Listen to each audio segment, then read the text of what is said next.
Pardon, Paul Vannier, est-ce que c'est foutu pour vous ce soir? Est-ce que la censure est en train de vous échapper ce soir? Non, c'est pas foutu dès lors que, si vous me permettez cette expression, Oui, c'est moi qui le... Oui. moi je suis député. Bon voilà, j'ai été élu il y a 1 an sur la base d'un programme politique.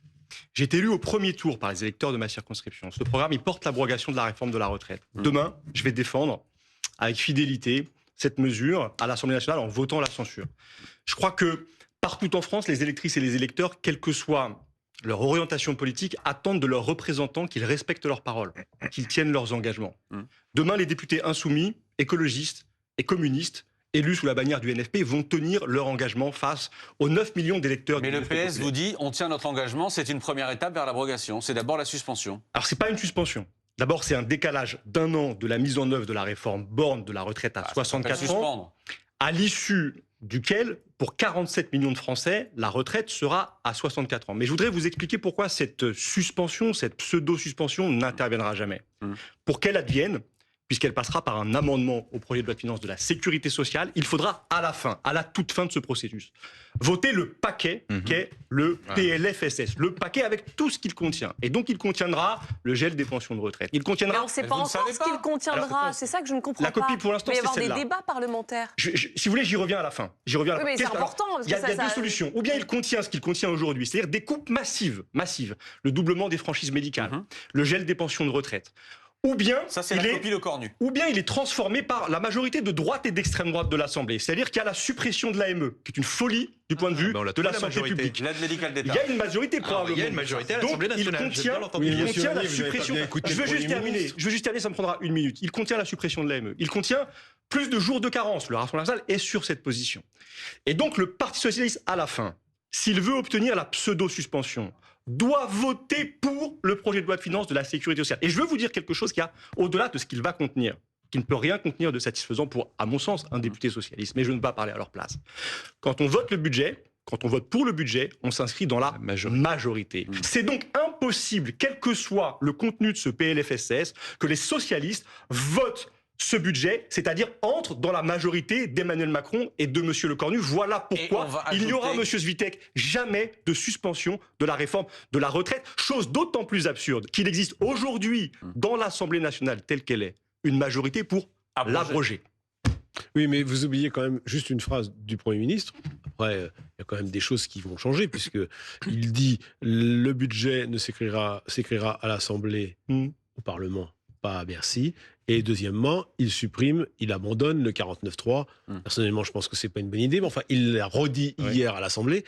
Et c'est quand même quelque chose qui n'est pas neutre et qui va probablement bouleverser ce débat parlementaire. D'accord. A-t-il abandonné les ordonnances? L'année dernière, il avait le 49.3. A-t-il abandonné les ordonnances qui lui permettront... Avant les ordonnances, il y a quand même un vote possible sur les 2 projets de budget. Je veux bien. Vous allez très très bien. Je ne vais pas loin, je vais dans la Constitution de la Ve République, qui permet au Premier ministre, à partir du 1er janvier, bien sûr, je le sais, d'utiliser des ordonnances. Je résume pour nos téléspectateurs. Les ordonnances, c'est le super 49.3. C'est le 49.3 total, complet. Il n'y a même pas de vote nécessaire automatiquement à l'Assemblée nationale. C'est la garantie pour M. Le Cornu d'appliquer sa politique. Voilà pourquoi j'en veux aussi à ceux qui ne voteraient éventuellement pas la censure demain. Ils continueraient de donner le pouvoir à des gens qui ont perdu les élections, qui sont minoritaires. M. Macron, c'est plus fou que ce que vous croyez, les constitutionnalistes. C'est très clair. L'entourloupe est très claire. On n'a jamais écrit des ordonnances pour le budget. On ne sait pas exactement sur quel budget il faut démarrer. Est-ce que je peux rendre les choses encore plus complexes? On a en plateau Pierre Dumont pour les Républicains. Vous êtes secrétaire général adjoint. Les Républicains, c'est la complexité. Les Républicains. Bah oui, parce qu'en vous recevant et en recevant quelqu'un comme vous d'un parti comme les Républicains, je ne sais pas à l'avance si demain vous pourriez censurer ou pas. Je sais que vous n'êtes pas député, mais si vous pourriez censurer ou pas. C'est tellement flou dans votre parti qu'il y a un doute. C'est pas notre parti, c'est la Constitution. Pardon, nul mandat ne peut être impératif. Donc chaque député est libre de son vote. Il s'avère que les Républicains sont plutôt élus sur leur nom que sur une étiquette. Vous a pas échappé qu'on a fait pas forcément des scores mirifiques aux dernières élections présidentielles et que donc les députés, les Républicains, ont de façon générale, une liberté de vote plus grande que des députés qui sont... Mais vous feriez quoi? Faire offense, élus sur une étiquette, comme au Rassemblement National ou au NFP. Vous feriez quoi? Écoutez, moi je prends l'analyse de la situation. L'analyse de la situation, c'est quoi? C'est que on a un bureau politique et les militants qui ont voté à 75% pour ne pas participer au gouvernement. On a quelques personnes, cadres du mouvement, qui ont décidé de se vendre pour avoir le plaisir d'avoir marqué sur leur carte de visite dans un mois ou deux ancien ministre. Et ils l'ont fait sans avoir aucun gain politique. Moralité, on a quoi? On a un pistolet sur la tempe qui est braqué par le Parti socialiste, qui veut faire passer l'ensemble de ces réformes. Censure, ça. Qui veut faire passer l'ensemble de ces réformes. Pas sûr. Avec, là, c'est la suspension de la réforme des retraites. Je partage ce que vous dites sur la possibilité. J'ai l'impression qu'ils sont fait un peu entourloupés dans l'histoire. Avec le système d'amendement, ça aurait été beaucoup plus facile, en tout cas beaucoup plus simple, d'avoir un projet de loi de finances si vous voulez vraiment le suspendre. Peu importe. Donc, vous censurez ou pas si on s'aperçoit que M. Faure nous dit quoi? M. Faure nous dit non, mais c'est pas suffisant, maintenant on veut la taxe Zuckman, et que ça va forcément continuer. Il le disait depuis le début. Et que sur nous, toutes les propositions que nous avons faites, toutes les lignes rouges que nous avions faites sur ne pas augmenter la fiscalité, loupé. Plus 14 ou 15 milliards d'euros de fiscalité sur les particuliers et sur les entreprises dans le PLF. Plus de moyens pour la sécurité et pour diminuer l'immigration. Loupé, l'AME par exemple, on n'y touche pas, on vient d'en parler. On avait demandé des économies de dépenses, pas un seul euro d'économie aujourd'hui. Donc vous censureriez. Donc moi je me dis que de toute façon, si on arrive à la fin du débat et que après les 70 jours, il n'y a pas de vote ou un vote contre, c'est le PLF de base qui est censé s'appliquer, si on suit la Constitution, donc celui que je viens de vous dire, avec ses horreurs fiscales de 15 milliards d'euros. Moi, si j'étais député, sincèrement, je vois pas très bien d'autres solutions que censurer a priori. Donc vous préférez censurer et dissoudre? Mais de toute façon, quand on est un homme politique ou une femme politique... Ce qui coûte très cher par ailleurs, on parle de 15 milliards d'euros. Ce qui a coûté cher, c'est le fait que le président de la République n'ait pas fait campagne. Ce qui a coûté cher, c'est qu'il a fait une dissolution que personne n'a pu comprendre en 2024. C'est tout ça qui a coûté cher. Mais là, en l'occurrence, la dissolution coûterait plus cher que la suspension de la réforme des retraites. Après, le président n'est pas non plus obligé de dissoudre. Ça a été très clair. Sébastien Lecornu a dit...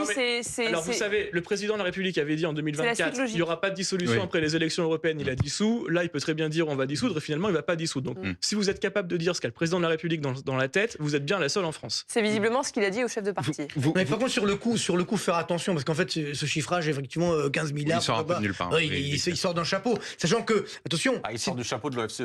Ouais mais enfin bon d'accord. Non mais on sait pas trop sur quoi il se bat. Rexecode donne aussi un chiffre. Non mais encore une fois c'est un organisme que vous utilisez souvent. C'est mon métier de faire des prévisions mais ça franchement moi je peux vous donner un coût de 15 milliards. Regardez sur Regardez sur l'augmentation des taux d'intérêt. Donc la dette publique, ça va nous coûter 15 milliards d'euros de plus. Voilà, donc par rapport à les dernières. Et ça fait déjà plusieurs années qu'entre les présidents du gouvernement et ce qui est réalisé, l'écart est de 10 à 15 milliards. Ça peut aller très vite. Si demain, effectivement, la croissance va tombe, là aussi, ça va augmenter le déficit. Donc c'est ce que je dis à part, c'est que, comme on dit en économie, toute chose égale par ailleurs. Or, rien n'est égal par ailleurs, par définition. Donc c'est en cela qu'aujourd'hui, je pense qu'il ne faut pas vouloir culpabiliser ce qui est dit là. Ça montre bien qu'il y a... Et encore une fois, je rappelle tous ces messages que j'ai reçus notamment des LR et autres, où il y a cette crainte quant à l'avenir. Et moi, je pense qu'aujourd'hui, il faut une clarification de la situation. Mais vous prenez le risque. De quoi?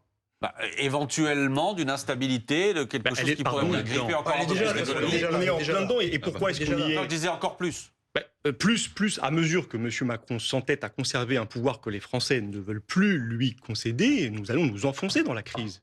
Il est certain que s'il n'y a pas la censure du gouvernement Lecornu demain, nous allons avoir des semaines de tempête à l'Assemblée nationale, où à chaque instant, cette censure peut revenir et planera au-dessus de tous les débats. Et après la censure, il peut y avoir une dissolution.